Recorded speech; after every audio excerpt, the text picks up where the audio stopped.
Okay, let's look at my medals and just kind of compare it to my last video. Here's where I'm at.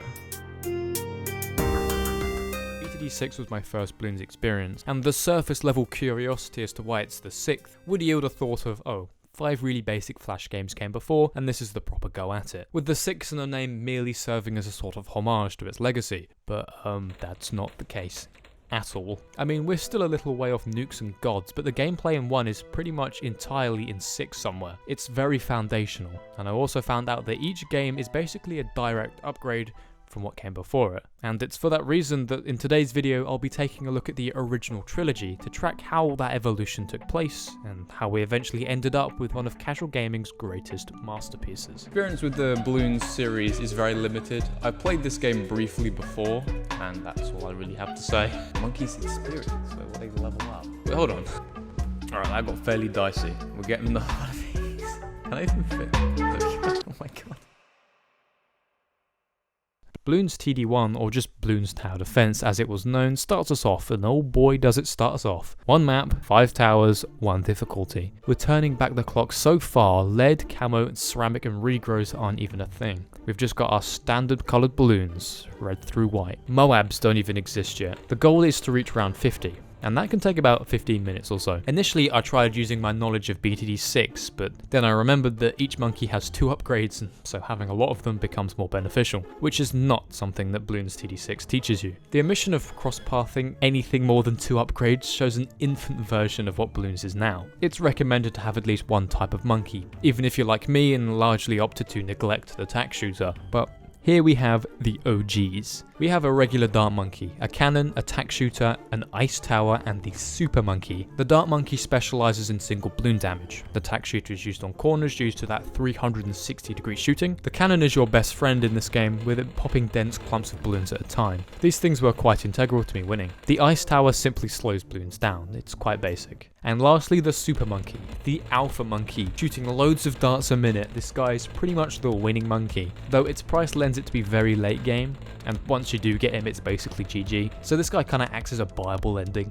It's very interesting to find out what that starting lineup was, especially that ice tower. It seems very specialist to have been one of the first created, though first in first out, but we're not there yet. It's also unexpected to see how legacy the super monkey was. The first time I played BTD6, I never would have guessed this guy outdated most of the lineup. So unsurprisingly, Bloons Tower Defense 1 is an incredibly simple experience. I mean, it's easy to say that now with the rest of the series to compare to, but I can imagine this game carried many a people through their school IT classes. Despite the simplicity of all the elements, it's fun. Would I play it again? No, I wouldn't. We have monkeys with upgrades, different towers and balloons. All is left is to add on top of that. This game is basically Bloons 6, but with a lot of the meat stripped away. The strategy of cross-pathing and that sort of thing is way off, and upgrades have a very simple strategy in this game. That being, get all of them. But the formula would remain relatively unchanged from 1 through 6. Your tower and map knowledge is still tested. Not particularly hard, but it's still tested. Before we move on to Bloons Tower Defense 6, here's just a couple of things that I noticed. The little witty comments have their roots all the way back in this first entry, which I found to be nice, just wouldn't be the same without them. Also, I found the game feels so much slower paced than later entries, despite there only being 50 rounds, though I pinned this to solely the lack of any sort of fast forward button. So that's Bloons Tower Defense 1. What's next? One thing I really want to do in this game eventually is beat this fella. I've collected and reviewed all of the feedback from the last Bloons Tower Defense video, and a lot of you seem rather upset about my placement of certain monkeys. Bloons Tower Defense 2's main innovation is more. We have a difficulty select, which changes the map, number of lives and price. We have 1 new tower, that being the boomerang monkey. I mean, we do have road spikes and glue, not featuring as towers though, they are road hazards. It is a little fun knowing that the glue gunner started as pretty much that item from Geraldo's shop. As for that boomerang monkey, it's a dart monkey with a little extra pierce and can shoot around corners. Didn't really find much use from this guy in BTD2. Technically we have 3 maps in this game, with the difficulty altering the map shape, with the hardest one having a second lane. Not the biggest leap by any means, but we are still firmly in Flash game territory. Bloons 2 just added more. No other core changes were made, though for a really simple Flash game, that's all it really needed to add. The boomerang monkey is our greatest innovation here, with the sonic boom and multi-targeting being the upgrades available. And that is really about it for Bloons Tower Defense 2. I mean, if all the wiki can come up with for its headlining innovation is difficulties, then this game is really iterative. But I do keep forgetting this is a Flash game. I'm looking at it with my Bloons Tower Defense 6 eyes, and it's not looking as glamorous as it would have done back in the day. I don't know if I'll be able to get a fortress actually on medium difficulty. I don't think there's enough rounds. I wonder if selling these is actually like tactical. Like if it's in a bad place, you sell it, he places another one. Maybe fundraising for the thing is a bad idea. I'm gonna risk... I was wrong to risk it. Here we are, but we've reached that point in the video. Me talking about Bloons 1 and 2 is more preliminary context than anything else. I mean, as mentioned, it's certainly created a lot of what makes BTD 6 so fun, and are important in their own right, but also, as mentioned, they are very simple and very basic games. This fact, however, was about to change.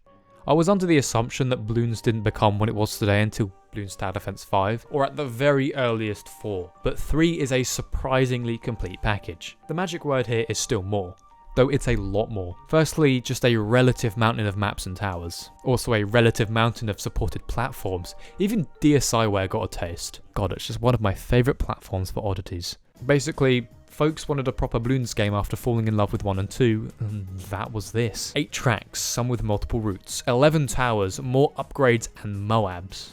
Again, I'm having so much fun seeing where Bloons staples got their start, and seeing how the Moab didn't find its way into Bloons until 3, that is a little bit surprising to me. Firstly, I want to look at upgrades, because they changed quite a lot in this game. Or, relatively quite a lot. Upgrades now make a significant change to the tower, or at least compared to other games. You know, everything I say here is relative to the 2 games that came before it. The cannon can now be turned into the missile launcher, the tack shooter can now be turned into the blade shooter, that sort of thing. Even still, the strategy is still pretty much the same as Tower Defense 1. Place towers, max out all the upgrades, and hopefully win. Having a boss at the end did add a lot to the game. Like, more than I imagined it would. Just having that big bad thing that you need to prepare for and defeat at the end adds a significant hurdle to your goal of winning. You know, screw you. Get out of here.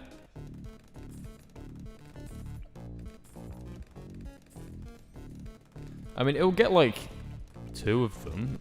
But what about those new towers? As actual towers go, we have 2 new ones. The Spiker Pult and the Monkey Beacon. The Spiker Pult has the ability to increase its rate of fire and how many spiky balls it flings. A useful addition, and also very fun to see that it's its own tower here before it gets reduced to an upgrade tree in later games. It helps to add variety and is actually quite useful. Second, we have the Monkey Beacon, and yes, it's basically the Monkey Village, even down to its upgrades. And it's every bit as useful here as well. So that's all we have for actual towers. However, we do have a couple of those road hazard things that I'll quickly list off. The road spikes and glue return, and we have the addition of pineapple bombs.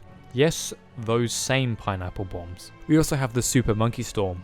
Again, yes, it's basically that Super Monkey Storm. All of those things together provide, relatively speaking, a very complete Bloons package. We're still a little off cross-pathing and all the insane and weird strategies that can be dreamt up because of it, but upgrades feel like they actually advance the capabilities of your tower way more. The selection of maps actually makes a game that is worth coming back to, which is probably why it ended up going to more platforms than just cool maths games. A few boss medals now, just a fair few. I mean, I've been making my way through them. I've been getting there. Don't look. Oh, that's a shame. Other than that, tree stump, scrapyard, the cabin, resort with the park. They've all been blackboarded. And also this video, I want to run through my top picks for anti-DDT monkeys. Yeah, I know the Monkeyopolis is dead. Oh god. Yes, I'm using a Sentry Expert as my main DPS, alright? Here they come. Fortified ones. Okay, they weren't much of a problem.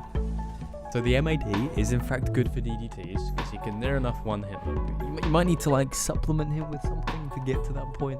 Wait, so the true test of a BTD master, no continues, hearts lost, income, monkey knowledge, powers, or selling. No, my precious monkey farms. Go on.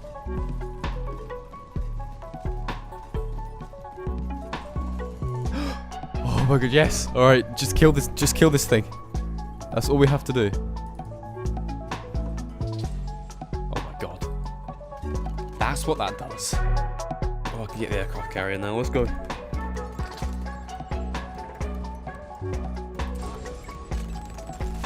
Not even an issue. That being said though, looking at this with a 2023 viewpoint, should you go back and play these games? I wouldn't recommend it. The nature of Bloons games means that as soon as another one releases, that's the version you should play because of how well each game builds on the last. And for as much as Bloons Tower Defense 3 surprised me, it's still a way worse version than 6. That's too sad note to end the video on. If you're a die-hard Bloons fan, then you've probably already checked these out, but if you haven't, I would recommend going back and looking at them. If you go onto Steam and look for the Ninja Kiwi archive, you can play every single Bloons game that came before 6 for free. So if you haven't already, then it's worth at least 5 or 10 minutes. So if you are a really die-hard Bloons fan, I would say it's worth about 5 or 10 minutes. And with all that being said, thanks for watching.